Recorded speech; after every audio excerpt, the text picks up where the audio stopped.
मेरे प्रिय भाई और बहनों, प्रभु यीशु ने हमें सिखाया कि हम प्रार्थना करें। वैसे पूरी बाइबल में प्रार्थना करने के लिए प्रेरणा दी जाती है। विशेष करके प्रभु यीशु ने हमें सिखाया, प्रार्थना करो, मांगो मांगो मांगो। और हम विश्वासी लोग प्रभु से मांगते हैं। दुनिया भर में हर धर्म में लोग मांगते हैं ईश्वर से, क्योंकि मनुष्य की शक्तियां सीमित हैं, इसीलिए ईश्वर से मांगते रहते हैं लोग। प्रभु यीशु ने कहा मत्ती के सुसमाचार के अध्याय 7 वाक्य 7 में, मांगो और तुम्हें दिया जाएगा। एक जबरदस्त प्रतिज्ञा है, मांगो और तुम्हें दिया जाएगा। और इस बात को लेकर लोग बहुत मांगते हैं। कई लोग बोलते हैं हम मांगते हैं लेकिन मिलता नहीं है, ऐसा क्यों? तो क्या प्रभु बेईमान है? क्या प्रभु झूठे हैं? हमारी प्रार्थनाएं क्यों नहीं सुनी जाती है, इसके बारे में आज हम मनन चिंतन करेंगे। लोग पूछते हैं कि स्वामी जी हमारी प्रार्थना क्यों प्रभु नहीं सुन रहे हैं। मैं बोलता हूं मेरे पास कोई जवाब नहीं है। प्रार्थना करना हमारा काम है, जवाब देना ईश्वर का काम है। लेकिन आज की सभा में हम लोग अपनी प्रार्थनाओं पर मनन चिंतन करेंगे कि हमारी प्रार्थनाओं में क्या अच्छाई है, क्या कमी है। सबसे पहले मैं उठाता हूं यूहन्ना का सुसमाचार अध्याय 15 वाक्य 7। प्रभु यीशु कहते हैं, यदि तुम मुझ में रहो और मेरी शिक्षा तुम में बनी रहे तो तुम जो चाहे मांगो वो तुम्हें दिया जाएगा। मेरे ख्याल से ये सबसे बड़ी प्रतिज्ञा है प्रार्थना के बारे में प्रभु की। प्रभु कहते हैं यदि तुम मुझ में रहो और मेरी शिक्षा तुम में बनी रहे तो तुम जो चाहे मांगो वो तुम्हें दिया जाएगा। बहुत जबरदस्त प्रतिज्ञा है ना। जो चाहे मांगो वो तुम्हें दिया जाएगा। उसके लिए प्रभु 2 शर्त लगाते हैं। पहली शर्त क्या है? यदि तुम मुझ में रहो। प्रभु में रहने का तात्पर्य क्या है? प्रभु के साथ जुड़े रहना। प्रभु के साथ जुड़े रहने का तात्पर्य क्या है? प्रभु के साथ एक गहरा रिश्ता बनाना। प्रभु कहते हैं कि यदि तुम्हारा मेरे साथ एक गहरा रिश्ता है, अटूट रिश्ता है, तो तुम जो चाहे मांगो वो तुम्हें दिया जाएगा। एक गहरा रिश्ता। इसीलिए आप पढ़ेंगे यूहन्ना के सुसमाचार के अध्याय 21 उसके वाक्य 15 से 17 तक। प्रभु यीशु ने अपने शिष्यों का अगुआ पेतरुस से पूछा, सिमोन यूहन्ना के पुत्र, क्या तुम मुझे इन सबसे ज्यादा प्यार करते हो? प्रभु ने पेतरुस की परीक्षा ली, पूछा कि क्या तुम इन सबसे ज्यादा प्यार करते हो? अधिकतर लोग इस दुनिया में ईश्वर के साथ एक गहरा रिश्ता जोड़ना नहीं चाहते हैं। ईश्वर को ऊपर रखना चाहते हैं और मात्र उसकी आराधना करना चाहते हैं। मांगने के लिए आते हैं, पाने के बाद भूल जाते हैं। लेकिन प्रभु यीशु कहते हैं यदि तुम्हारा मेरे साथ एक गहरा रिश्ता हो। देखिए इस दुनिया में भी आप किससे मांगने जाते हैं? जिनके साथ आपका गहरा रिश्ता हो, गहरी दोस्ती हो। आप जानते हैं कि आप किसी अनजान व्यक्ति से कुछ भी मांगे तो नहीं मिलेगा, लेकिन जो जानकार व्यक्ति हैं, जिनका आपके साथ गहरा रिश्ता है, अगर आप उनसे मांगेंगे, अगर उनके पास है तो जरूर देंगे, अगर उनके पास नहीं है तो आपके लिए प्रबंध कर देंगे। तो प्रभु यीशु कहते हैं यदि तुम मुझ में रहो। और दूसरा है, और मेरी शिक्षा तुम में बनी रहे। ध्यान से सुनना, क्योंकि हम अपने आप को देख रहे हैं। और मेरी शिक्षा तुम में बनी रहे, क्या मतलब है इसका? अगर मेरी शिक्षा तुम में बनी रहे, अर्थात तुम मेरी शिक्षा को गौर से लोगे और मेरी शिक्षा के अनुसार तुम जीवन जियोगे। यदि तुम मेरी शिक्षा के अनुसार जीवन जियोगे तो तुम जो चाहे मांगो वो तुम्हें दिया जाएगा। हमें यूहन्ना के सुसमाचार के अध्याय 9 में पढ़ने को मिलता है। प्रभु यीशु ने एक जन्म से अंधे व्यक्ति को चंगा किया, एक जन्मांध को चंगा किया। सभी लोग आश्चर्यचकित थे। फरीसी लोग उसके पास आकर बराबर उसको तंग करते थे, पूछ रहे थे किसने तुमको चंगा किया। वह यीशु के बारे में उनको बताता है। और वहां पे वो क्या कहता है? यूहन्ना का सुसमाचार अध्याय 9 उसके वाक्य 31 में लिखा हुआ है, हम जानते हैं कि ईश्वर पापियों की नहीं सुनता, वह उन लोगों की सुनता है जो भक्त हैं और उसकी इच्छा पूरी करते हैं। किसकी सुनता है?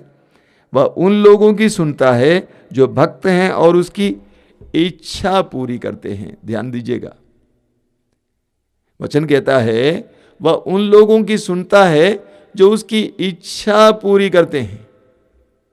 मत्ती के सुसमाचार के अध्याय 7 में वाक्य 7 पर हमने मनन किया कि प्रभु यीशु ने कहा मांगो और तुम्हें दिया जाएगा। उसी अध्याय के वाक्य 21 में प्रभु कहते हैं जो कोई प्रभु प्रभु कहते हैं वे सबके सब ईश्वर के राज में प्रवेश नहीं करेंगे, लेकिन जो मेरे स्वर्गीय पिता की इच्छा पूरी करते हैं।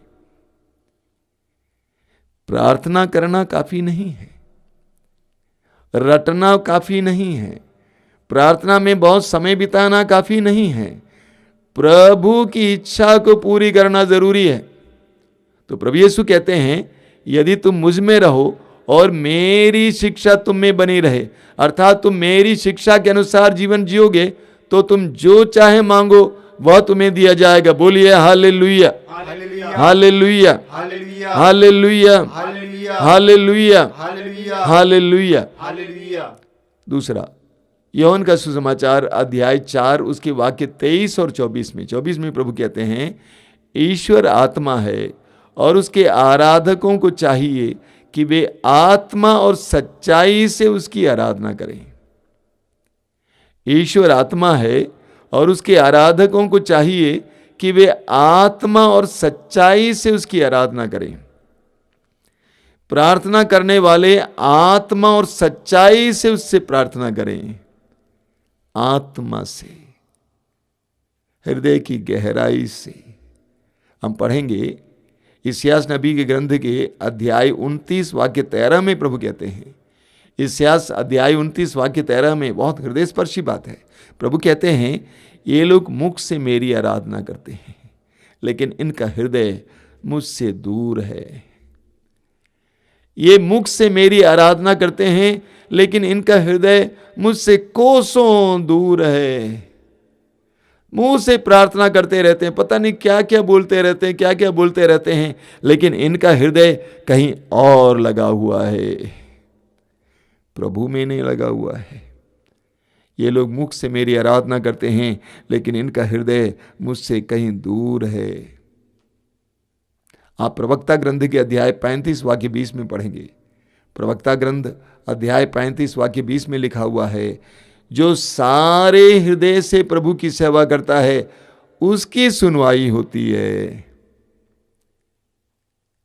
जो सारे हृदय से प्रभु की सेवा करता है उसकी सुनवाई होती है और उसकी प्रार्थना मेघों को चीर कर ईश्वर तक पहुंच जाती है। जो सारे हृदय से प्रभु की सेवा करते हैं, इस सारे हृदय से प्रभु की सेवा करने का मतलब क्या है? हृदय की गहराई से प्रभु से प्यार करता है और प्रभु की सेवा करता है और प्रभु से प्रार्थना करता है हृदय की गहराई से। इसीलिए प्रभु यीशु ने मत्ती के सुसमाचार के अध्याय 6 उसके वाक्य 6 में प्रार्थना के बारे में बताया। तो प्रभु ने क्या कहा? जब तुम प्रार्थना करते हो तो अपने कमरे में जाकर द्वार बंद कर लो और एकांत में अपने पिता से प्रार्थना करो। तुम्हारा पिता जो एकांत को भी देखता है तुम्हें पुरस्कार देगा। एक बार और सुन लीजिए, मैं पढ़ रहा हूं आपके लिए। प्रभु कहते हैं जब तुम प्रार्थना करते हो तो अपने कमरे में जाकर द्वार बंद कर लो और एकांत में अपने पिता से प्रार्थना करो। तुम्हारा पिता जो एकांत को भी देखता है तुम्हें पुरस्कार देगा। प्रभु क्या कहते हैं? जब तुम प्रार्थना करते हो अपने कमरे के अंदर जाओ, द्वार बंद कर दो, एकांत में प्रार्थना करो। क्या मतलब है इसका? अब सब लोग अपने अपने कमरे में जाकर कमरा बंद मत कीजिएगा, घर वाले परेशान करेंगे हमको। क्या मतलब है इसका? एकांत में, गहराई में। हमारी प्रार्थना को और गहरी होने की जरूरत है। हृदय के अंतस्थल से आना है। ज्यादा शब्दों की आवश्यकता नहीं है। बड़बड़ बड़बड़ बड़बड़ बड़ बहुत सारे लोग बहुत शब्द इस्तेमाल करते हैं। और गहराई से आने की जरूरत है। शब्दों को कम करो, मैं लोगों से कहता हूं, शब्दों को कम करो, गहराई बढ़ाओ और गहराई से आना चाहिए। मैं एक उदाहरण देता हूं अक्सर। कौन सा उदाहरण है? आप जानते हैं पुराने जमाने में तीर धनुष का इस्तेमाल होता था। तीर और धनुष, वहां पर एक प्रत्यंचा होता है, एक डोर होता है। और जो तीर चलाने वाला है वह उस प्रत्यंचा को खींचता है तीर के साथ। जितना ज्यादा खींचेगा अपनी ओर उतना ज्यादा दूर जाकर वो तीर गिरेगी। वो जो डोर है, वो रस्सी है, उस प्रत्यंचा को अपनी ओर जितना खींचेगा उतना दूर वो तीर जाके गिरेगी। उसी तरह जितनी गहराई से हमारी प्रार्थना निकलती है उतना दूर हमारी प्रार्थना पहुंच जाएगी। कुछ लोगों की प्रार्थनाएं मुंह से निकलती है, वो तो वहीं गिर जाती है, जिस कमरे में बैठी है वहीं गिर जाती है।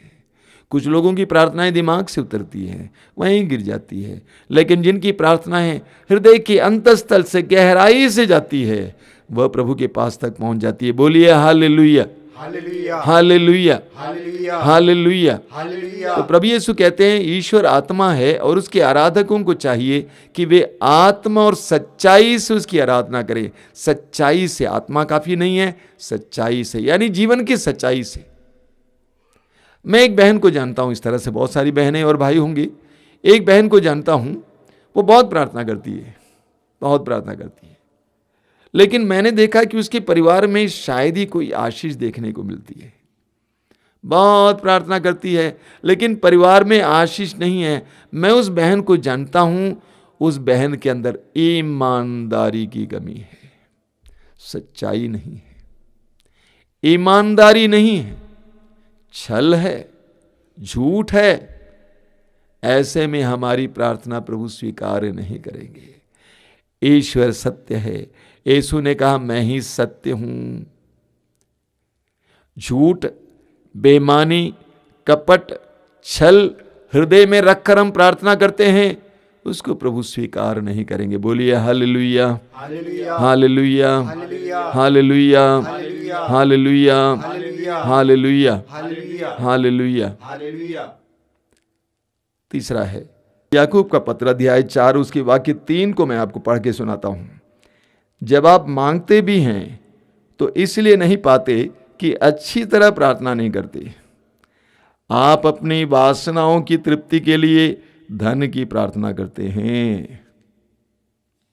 याकूब कहते हैं आप मांगते भी हैं तो इसीलिए नहीं पाते कि अच्छी तरह प्रार्थना नहीं करते, पहली बात। दूसरी बात महत्वपूर्ण है, इस पर हम मनन करेंगे।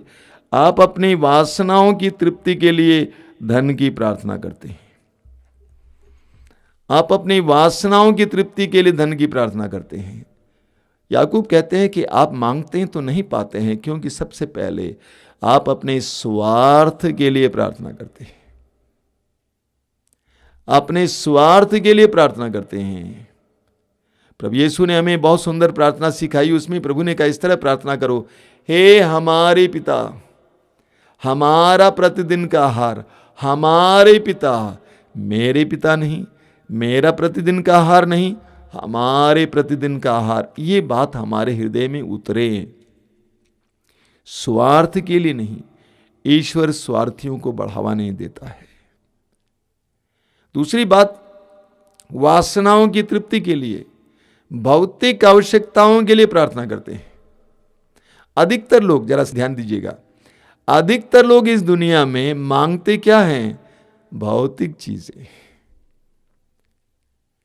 भौतिक आवश्यकताओं की पूर्ति के लिए प्रार्थना करते हैं। मत्ती के सुसमाचार अध्याय 5 वाक्य 6 में प्रभु यीशु कहते हैं, धन्य है वे जो धार्मिकता के भूखे और प्यासे हैं, वे तृप्त किए जाएंगे। जबरदस्त। धन्य है वे जो धार्मिकता के भूखे और प्यासे हैं, वे तृप्त किए जाएंगे। जो धार्मिकता के लिए भूखे और प्यासे हैं वे तृप्त किए जाएंगे, उनकी प्रार्थना सुनी जाएगी। अन्य लोग मांगते रह जाते हैं लेकिन उनको मिलता नहीं है। सिर्फ सांसारिक चीजें मांगते रहते हैं, मांगते रहते हैं, मांगते रहते हैं, उनको मिलता नहीं है। बाइबल में हमें बहुत सुंदर उदाहरण मिलता है राजाओं के पहले ग्रंथ में। राजाओं के पहले ग्रंथ के अध्याय 3 में हम पढ़ते हैं राजा सुलेमान के बारे में। सुलेमान जवान था जब उसको इस्राएल का राजा बनाया गया था, और ईश्वर ने सपने में सुलेमान को दर्शन दिया और ईश्वर ने पूछा कि सुलेमान बोल, मैं तुम्हें क्या दूं? सुलेमान बोल, मैं तुम्हें क्या दूं? जरा सोचिए, आज रात को आपको सपने में प्रभु दिखाई दे और प्रभु आपसे पूछ रहे हैं, बोल बेटा, बोल बेटी, मैं तुम्हें क्या दूं? तो क्या मांगते? सोच लीजिएगा दिन भर। तो सुलेमान ने क्या जवाब दिया मालूम? सुलेमान ने क्या मांगा? वचन में लिखा हुआ है, सुलेमान ने कहा, देखिए वाक्य 9 में लिखा हुआ है, अपने सेवक को विवेक देने की कृपा कर, अपने सेवक को विवेक देने की कृपा कर, जिससे वो न्यायपूर्वक तेरी प्रजा का शासन करे और भला तथा बुरा पहचान सके। सुलेमान से प्रभु ने कहा, सुलेमान बोल, तू आज इस्राएल का राजा अभिषिक्त हुआ है, मैं तुम्हें क्या दूं? सुलेमान ने कहा कि प्रभु मुझे विवेक दीजिए ताकि मैं अपनी प्रजा पर न्यायपूर्वक शासन कर सकूं और भले और बुरे को पहचान सकूं। वाक्य 10 को ध्यान से सुनना, 10 और 11 को। सुलेमान का यह निवेदन प्रभु को अच्छा लगा। सुलेमान का यह निवेदन प्रभु को अच्छा लगा। प्रभु ने उससे कहा, क्या कहा? तुमने अपने लिए न तो लंबी आयु मांगी, न धन संपत्ति और न अपने शत्रुओं का विनाश, तुमने न्याय करने का विवेक मांगा है, इसलिए मैं तुम्हारी इच्छा पूरी करूंगा। मैं तुमको ऐसी बुद्धि और विवेक प्रदान करता हूं कि तुम्हारे समान न तो कभी कोई था और न बाद में कोई होगा। और जो तुमने नहीं मांगा मैं वो भी तुम्हें दे देता हूं, अर्थात ऐसी धन संपत्ति तथा ऐसा ऐश्वर्य जिससे कोई भी राजा तुम्हारी बराबरी नहीं कर पाएगा। कान खोलकर सुनिए, बाइबल है तो उसको उठाइए, बार बार पढ़िए। मांगने वाले जान लो कि क्या मांगना है। मांगते रहते हैं। परिवार में शांति के लिए प्रभु से प्रार्थना कीजिए। बच्चों में सद्बुद्धि और विवेक के लिए प्रार्थना कीजिए। पति और बच्चों में पवित्रता के लिए प्रार्थना कीजिए। शांति के लिए प्रार्थना कीजिए। प्रभु यीशु ने कहा मत्ती के सुसमाचार अध्याय 6 वाक्य 33, भूलना नहीं, एक एक वचन को पकड़ना, उस पर भरोसा रखना। प्रभु ने कहा तुम सबसे पहले ईश्वर के राज्य और उसकी धार्मिकता की खोज में लगे रहो, बाकी चीजें तुम्हें यूं ही मिल जाएगी। मांगना है तो धार्मिकता मांगिए। परिवार में शांति के लिए प्रार्थना कीजिए, न्याय के लिए प्रार्थना कीजिए, एक दूसरे के प्रति मेल मिलाप के लिए प्रार्थना कीजिए, बाकी सब आ जाएगा। राजा सुलेमान ने विवेक के लिए प्रार्थना की। प्रभु इतना खुश हुआ कि प्रभु ने कहा कि मैं जो तुमने नहीं मांगा है वो भी तुम्हें दे देता हूं। बोलिए hallelujah, hallelujah, hallelujah, hallelujah, hallelujah. Hallelujah. कुछ दिन पहले एक बहन ने मुझे फोन किया, कहा कि स्वामी जी मेरे बेटे के लिए प्रार्थना कीजिए। क्या हुआ? बेटे को पुलिस पकड़ के ले गई है और उसको थाने में बंद किया है, अभी कुछ दिन के बाद उसको जेल ले जाएंगे। मैं उस लड़के को जानता हूँ, दबंग है, खराब आदतें हैं, बहुत बुराई है उसके अंदर।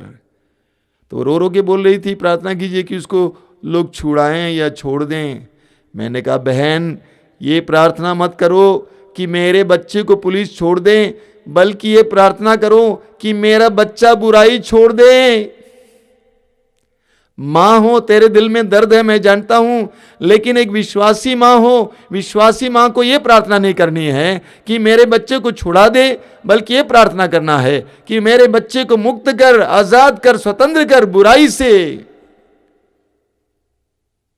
प्रार्थना करना सीखे हम लोग। बोलिए hallelujah, hallelujah, hallelujah, hallelujah, hallelujah, hallelujah, hallelujah. Hallelujah. यूहन्ना के समाचार के अध्याय 9 में हम पढ़ते हैं कि प्रभु यीशु ने एक जन्मांध व्यक्ति को चंगा किया। सारे फरीसी लोग उसको परेशान कर रहे थे, बोल किसने चंगा किया। वाक्य 31 में हम पढ़ते हैं, वह उन लोगों से कहता है हम जानते हैं कि ईश्वर पापियों की नहीं सुनता है, वह उन लोगों की सुनता है जो भक्त हैं और उसकी इच्छा पूरी करते हैं। वो कहता है कि हम जानते हैं कि ईश्वर पापियों की नहीं सुनता है। ये प्रभु की वाणी है। हम जानते हैं कि ईश्वर पापियों की नहीं सुनता है। इस्यास नबी उसके अध्याय 1 बहुत सुंदर वचन है। इस्यास नबी अध्याय 1 उसके वाक्य 15 में लिखा हुआ है। प्रभु कहते हैं जब तुम अपने हाथ फैलाते हो तो मैं तुम्हारी ओर से आंखें फेर लेता हूं। जब तुम प्रार्थना में अपने हाथ फैलाते हो तो मैं तुम्हारी ओर से आंख फेर लेता हूं, मैं तुम्हारी असंख्य प्रार्थनाओं को अनसुना कर देता हूं। मैं तुम्हारी असंख्य प्रार्थनाओं को अनसुना कर देता हूं। क्यों? क्योंकि तुम्हारे हाथ रक्त से रंगे हुए हैं। तुम्हारे हाथ रक्त से रंगे हुए हैं, इसीलिए मैं तुम्हारी असंख्य प्रार्थनाओं को अनसुना कर देता हूं। तुम दिन रात प्रार्थना करते रहते हो, लेकिन मैंने तुम्हारी प्रार्थनाओं को अनसुना कर दिया। क्यों? क्योंकि तुम्हारे हाथ रक्त से रंगे हुए हैं, तुम्हारे हाथ में पाप है। हम जानते हैं प्रभु पापियों की नहीं सुनता है। आप पढ़ेंगे इसायास नबी के ग्रंथ के अध्याय 58 में प्रभु ने उपवास के बारे में बताया है कि किस प्रकार का उपवास हमें करना चाहिए। उसके वाक्य 7 से 9 तक आप पढ़ेंगे।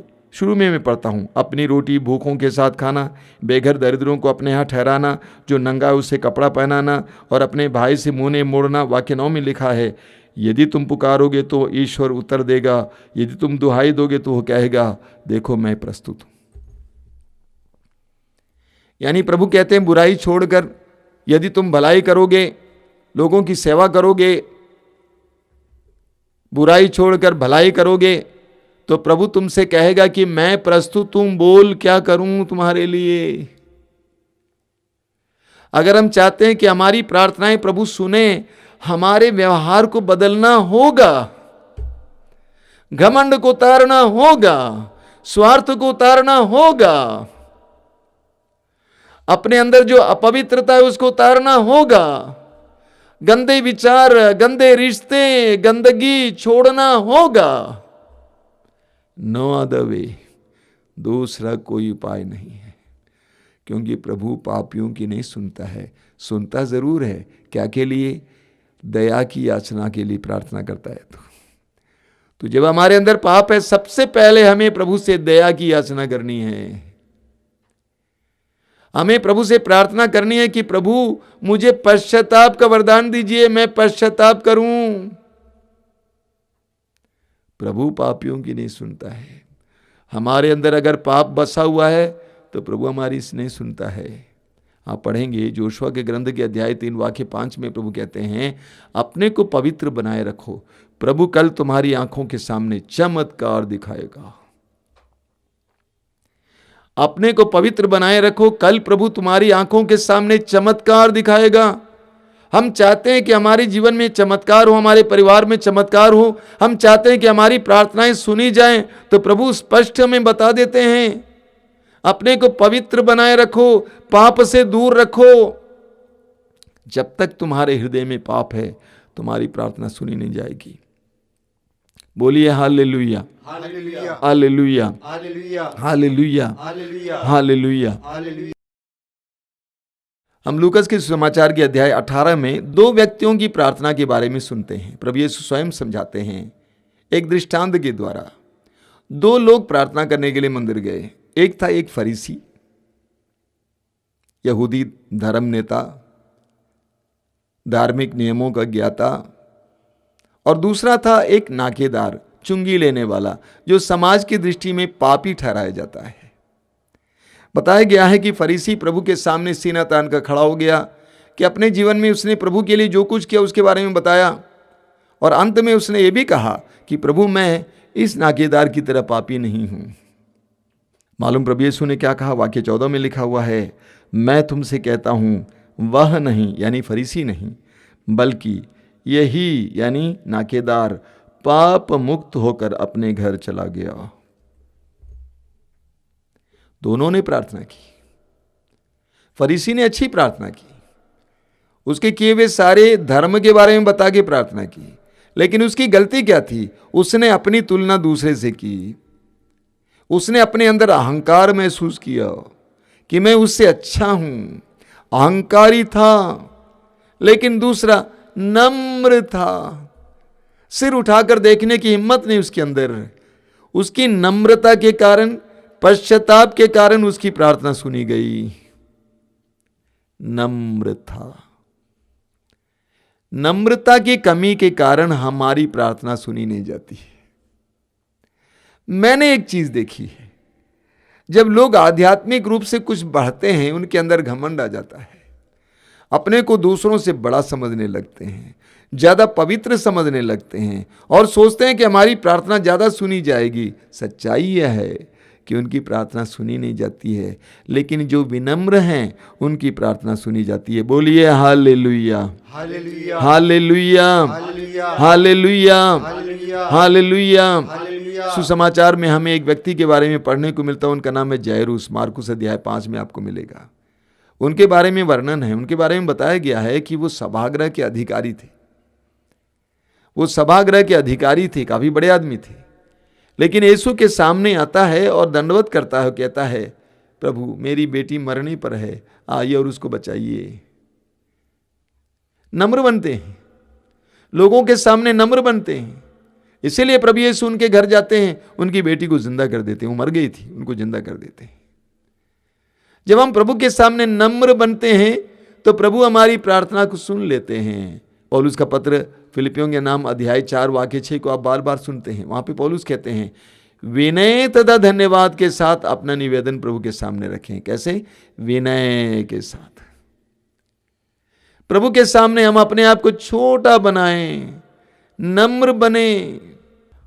हम पढ़ेंगे प्रवक्ता ग्रंथ के अध्याय 35 उसके वाक्य 17 से 19 तक। ध्यान से सुनिएगा। वह विनय करने वाले अनाथ अथवा अपना दुखड़ा रोने वाली विधवा का तिरस्कार नहीं करता। उसके आंसू उसके चेहरे पर झरते हैं और उसकी आह अत्याचारी पर अभियोग लगाती है। उसके आंसू उसके चेहरे से स्वर्ग तक चढ़ते हैं और प्रभु उसकी आह सुनता है। किसकी आह सुनता है? विनय करने वाले अनाथ, विधवा, कमजोर। उसके आंसू स्वर्ग तक चढ़ते हैं और प्रभु उसकी विनय को सुनता है। विनम्रता के साथ प्रार्थना होनी चाहिए। जिसके अंदर विनम्रता है, नम्र है, उसकी प्रार्थना को प्रभु सुन लेते हैं। इसी तरह पढ़ेंगे प्रवक्ता ग्रंथ के अध्याय 21 वाक्य 6 में क्या लिखा हुआ है? दरिद्र की प्रार्थना सीधे ईश्वर के कान तक पहुंचती है। देखिए, दरिद्र की प्रार्थना सीधे ईश्वर के कान तक पहुंचती है। वचनों का ख्याल कीजिए। ये दरिद्र कौन है? सरल, कमजोर, विनम्र, विनय करने वाला। दरिद्र की प्रार्थना सीधे ईश्वर के कान तक पहुंचती है। लूकास के सुसमाचार के अध्याय 18 को लीजिए। प्रभु यीशु यरीको नगर से गुजर रहे हैं। प्रभु यीशु के कान तक पहुंचती है किसकी आवाज? उस अंधे भिखारी की आवाज। भीड़ में बहुत बड़ी आवाज थी, इसी कारण उस अंधे भिखारी ने लोगों से पूछा क्या हो रहा है, क्योंकि बहुत बड़ी आवाज हो रही थी। उस भीड़ की आवाज के बीच में प्रभु यीशु ने उस दरिद्र, उस कमजोर, उस अंधे भिखारी की आवाज को सुना, क्योंकि उसकी पुकार यीशु के कान तक सीधे पहुंच गई। जब हम लोग विनम्र बनकर प्रभु को पुकारते हैं तो प्रभु हमारी प्रार्थना को सुनते हैं। आप पढ़ेंगे स्तोत्र ग्रंथ के अध्याय 34 में, बहुत सुंदर वचन, आप बार बार सुनते हैं उसको। स्तोत्र ग्रंथ के अध्याय 34 में क्या लिखा हुआ है? उसके वाक्य 7 में, दीनहीन ने प्रभु की दुहाई दी, प्रभु ने उसकी सुनी। दीनहीन ने प्रभु की दुहाई दी, प्रभु ने उसकी सुनी। कितनी जबरदस्त वचन है। जब हम प्रभु के सामने दीन बनते हैं, नम्र बनते हैं, जीवन में नम्रता हमारे अंदर है, तो प्रभु हमारी प्रार्थना को सुनते हैं। बोलिए hallelujah, hallelujah, hallelujah, hallelujah, hallelujah, hallelujah, hallelujah. Hallelujah.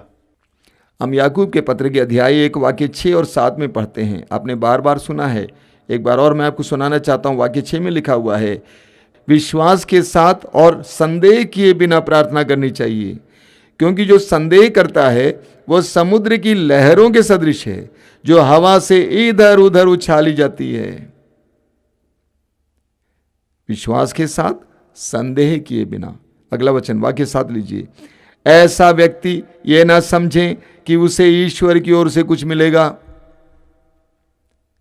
जो प्रार्थना तो कर रहा है, विश्वास है, लेकिन जिस मात्रा में विश्वास है उसी मात्रा में संदेह भी है। होगा कि नहीं होगा? हे प्रभु, हो जाएगा ना, अगर यहां से नहीं होगा कहीं और से हो जाएगा। मैंने देखा बहुत सारे विश्वासी इस तरह के हैं, विश्वास है, प्रार्थना में आते हैं, लेकिन उनके अंदर संदेह भी बना हुआ है कि होगा कि नहीं होगा। यह संदेह उनकी प्रार्थना के लिए सबसे बड़ी बाधा है। याकूब कहते हैं ऐसा व्यक्ति है ना सोचे उनको ईश्वर से कुछ मिलेगा, नहीं मिलेगा। ठीक इसके विपरीत देखिए प्रभु यीशु क्या सिखाते हैं मत्ती के सुसमाचार के अध्याय 21 उसके वाक्य 22 में, जो कुछ तुम विश्वास के साथ प्रार्थना में मांगोगे वह तुम्हें मिल जाएगा। मत्ती 21:22, जो कुछ तुम विश्वास के साथ प्रार्थना में मांगोगे वह तुम्हें मिल जाएगा। इसको हृदय में दोहराने दीजिए या इसको गूंजने दीजिए। जो कुछ तुम विश्वास के साथ प्रार्थना में मांगोगे वह तुम्हें मिल जाएगा। मार्कुस अध्याय 11 वाक्य 24 आप बार बार सुनते हैं, आप याद भी करते हैं। प्रभु ने कहा तुम जो प्रार्थना में मांगते हो विश्वास करो कि तुम्हें मिल चुका है और वो तुम्हें दिया जाएगा। उस नारी ने विश्वास किया कि यदि मैं यीशु नाज़री के कपड़े के पल्ले को छू लूंगी मैं चंगी हो जाऊंगी, ऐसा ही हुआ। उन अंधों ने विश्वास किया कि प्रभु यीशु मुझे चंगा कर सकते हैं, ऐसा ही हुआ। उस कोढ़ी ने कहा कि प्रभु आप चाहें तो मुझे शुद्ध कर सकते हैं, उसके विश्वास के अनुसार हुआ। तो याकूब कहते हैं विश्वास के साथ बिना संदेह के प्रार्थना करनी चाहिए। बोलिए hallelujah, hallelujah, hallelujah, hallelujah, hallelujah, hallelujah, hallelujah. Hallelujah. लूकस के सुसमाचार के अध्याय 18 उसके वाक्य 1 में हम पढ़ते हैं, लूकस कहते हैं नित्य प्रार्थना करनी चाहिए और कभी हिम्मत नहीं हारनी चाहिए। नित्य प्रार्थना करनी चाहिए और कभी हिम्मत नहीं हारनी चाहिए। हमारी एक बहुत बड़ी समस्या है, हम टूट जाते हैं। कुछ समय प्रार्थना करने के बाद हम टूट जाते हैं, हमारी हिम्मत समाप्त हो जाती है। अभी कुछ देर पहले आपने सुना याकूब कहते हैं यदि आपको नहीं मिलता है प्रार्थना से क्योंकि आप अच्छी तरह प्रार्थना नहीं करते हैं, हम प्रार्थना को बनाए नहीं रखते हैं, हम टूट जाते हैं, निराश हो जाते हैं। इब्राहिम ने 24 साल तक प्रार्थना की आशा पूर्वक। ये समझाने के लिए प्रभु यीशु ने एक बहुत सुंदर दृष्टांत सुनाया। उसके बाद का वचन सुनिए वाक्य 7 से। प्रभु कहते हैं क्या ईश्वर अपने चुने हुए लोगों के लिए न्याय की व्यवस्था नहीं करेगा जो दिन रात उसकी दुहाई देते रहते हैं? क्या वह उनके विषय में देर करेगा? मैं तुमसे कहता हूं वह शीघ्र ही उनके लिए न्याय करेगा। ध्यान से सुनिए, प्रभु कहते हैं क्या ईश्वर अपने चुने हुए लोगों के लिए न्याय की व्यवस्था नहीं करेगा जो दिन रात उसकी दुहाई देते रहते हैं? क्या वह उनके विषय में देर करेगा? मैं तुमसे कहता हूं वह शीघ्र ही उनके लिए न्याय करेगा। प्रभु यीशु कहते हैं प्रभु की चुने हुए लोग जो दिन रात उसकी दुहाई देते रहते हैं, प्रभु उनके लिए न्याय की व्यवस्था करेंगे। हमें टूटना नहीं चाहिए, प्रार्थना को जारी रखना है।